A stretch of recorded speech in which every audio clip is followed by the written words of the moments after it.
नमस्कार, स्वागत है आपका इंडिया न्यूज पर और मैं हूं आपके साथ स्वाति सिंह।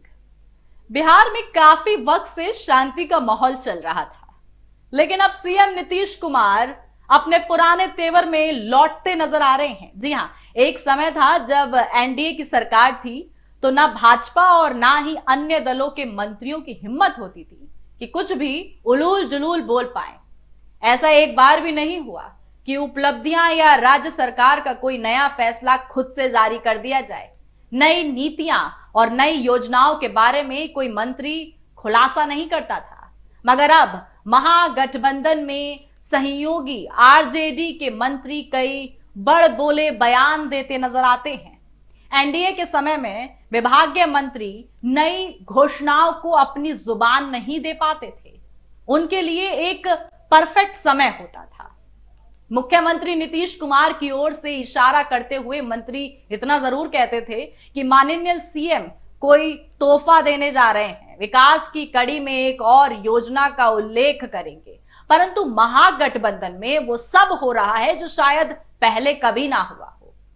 हालात कुछ ऐसे हो गए हैं कि उप मुख्यमंत्री अब मुख्यमंत्री को घंटा भर से ज्यादा इंतजार करवा देते हैं। मंत्री अपने विभाग की घोषणा खुद कर दे रहे हैं, मगर अब मुख्यमंत्री नीतीश कुमार भी सचेत हो गए हैं। जी हां, और वो अपने पुराने रूप में वापस आते नजर आ रहे हैं। बुधवार को वो पुराने रंग में आकर नए तेवर दिखलाते जमकर क्लास लगाते नजर आए। मुख्यमंत्री नीतीश कुमार ने बुधवार को चलते सत्र के दौरान शिक्षा मंत्री चंद्रशेखर सिंह की क्लास लगा दी। ये वाक्य तब हुआ जब विधानसभा में राज्यपाल के अभिभाषण पर सीएम अपनी बात रख रहे थे। इसी दौरान शिक्षा मंत्री की तरफ इशारा करते हुए कहा कि ये कैबिनेट की बात को भी उजागर कर दे रहे हैं। शिक्षा मंत्री की कैबिनेट में भेजे जाने की बात सार्वजनिक नहीं की जाती है। कैबिनेट में जो कुछ होता है उसके बारे में बाहर नहीं कहा जाता है। कैबिनेट में जब पास हो जाता है तब ऐलान किया जाता है। संविधान में प्रबंधन है, लेकिन अखबार में छपने लगा कि कैबिनेट में प्रस्ताव भेज दिया गया है। दरअसल अखबारबाजी के कारण शिक्षा मंत्री के इस ऐलान के बाद अगली कैबिनेट में शिक्षक नियोजन नियमावली पर मोहर नहीं लगी। तब राजनीतिक गलियारों में यह कहा जाने लगा कि शिक्षा मंत्री से सीएम नाराज है। इसी को लेकर सदन में शिक्षा मंत्री की नीतीश ने क्लास लगा दी। हालांकि यह कोई पहला मौका नहीं था जब सीएम नाराज हुए। रामचरितमानस प्रकरण पर भी सीएम असहज हैं। इजराइल मंसूरी की भी क्लास लग चुकी है। बिहार विधानसभा में नेता प्रतिपक्ष विजय सिन्हा ने मंत्री इजराइल मंसूरी का मामला उठाया।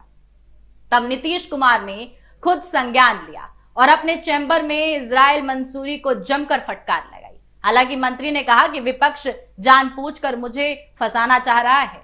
मामला भी काफी संगीन था। मुजफ्फरपुर के कांटी थर्मल पावर स्टेशन के गेट के पास उस राहुल कुमार की अपराधियों ने गोली मारकर हत्या कर दी थी, जो छाई के अवैध खनन के विरोध में वहां धरना दे रहा था। ऐसे में मंत्री को कोई भी बयान देना पार्टी की छवि खराब करने के बराबर था, जिसे लेकर अब बिहार के मुख्यमंत्री सतर्क हो गए हैं और अपने मंत्रियों को डांटने से कतरा नहीं रहे हैं। अब देखना है कि जिस तरीके से राजनीति में उथल पुथल देखी जा रही है, चाहे दिल्ली की राजनीति हो या कहीं और हाल ही में चुनाव आने को तैयार है, ऐसे में नीतीश कुमार इतनी जल्दी जग चुके हैं या नीतीश कुमार अपना पुराना रूप फिर से धारण करने वाले हैं और मंत्रियों की बैक टू बैक क्लास लगाने वाले हैं। बिहार की तमाम अपडेट्स के लिए हमारे साथ जुड़े रहे और देखते रहे इंडिया न्यूज। धन्यवाद।